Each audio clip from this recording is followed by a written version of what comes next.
Hi, Scott Orland with Cinema Magazine. Okay, all you Justice League fans, you've been waiting 4 years. The time has come. The director's cut, and I am here with the producer, Deborah Snyder. Deborah, if there's one question that when I ask filmmakers, what do you wish you had more of? It's time and money.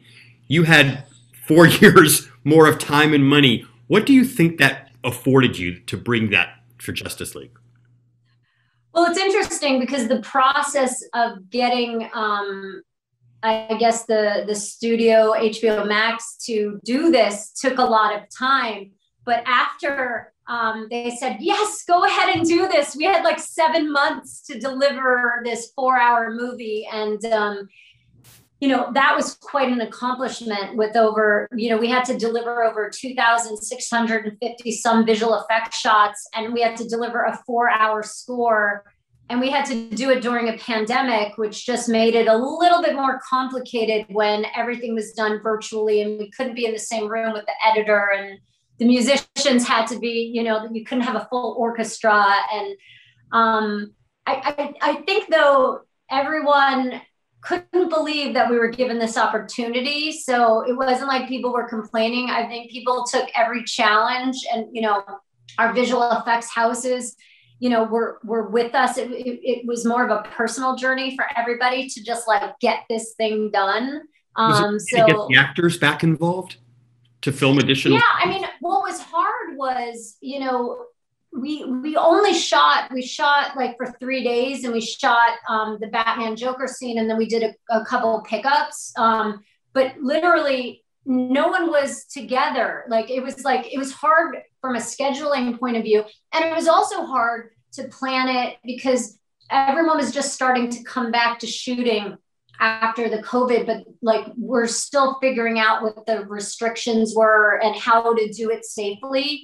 But so much so that we had to shoot Jared and Ben on separate days because we couldn't push the shoot anymore when everyone was available, because we had to deliver the visual effects by Christmas in order to make the March date. So time was definitely not on our side, even though you would think it was. But, even Ezra was shooting Fantastic Beasts, and Zach had to direct him via Zoom, and we had their crew cover the shot for us. I will tell you this. Normally, you tell me I'm going to sit through a 4-hour movie and I would just try and think of any other option to get me out of it. Having now watched both versions, the 4-hour movie flew by, and I don't even remember things that I saw in 2017. It felt like a fresh movie. So I have to congratulate you for that. But what were the obstacles even in filming originally, these 4 hours that you already had? What was the essence of the story you wanted to tell? Because people think they know the Justice League.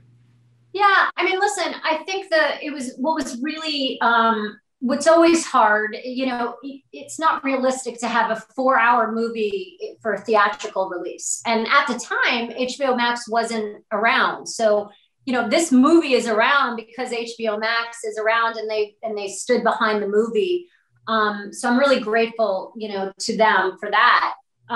Because if it wasn't for them and for the fans, we wouldn't be seeing it.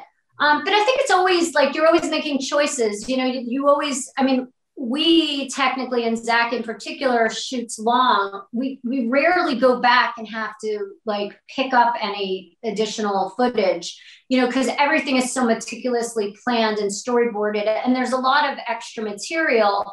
So when you go through the process, if you feel like you need a little bit more here, a little less there, you can do that. You can make those changes. It is very interesting that, most of the movies have extended cuts that we release as his director's cut. And those movies always do better, than, the theatrical in terms of how people view them and what their opinions of them are.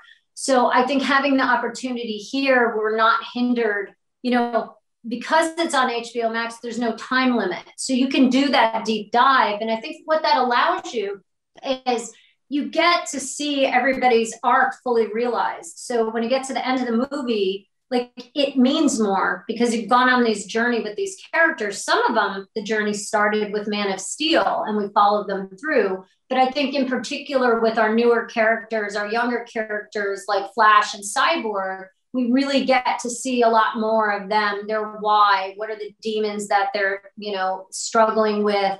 So then at the end, when they come together, it really, for me, it means something. It means something more now.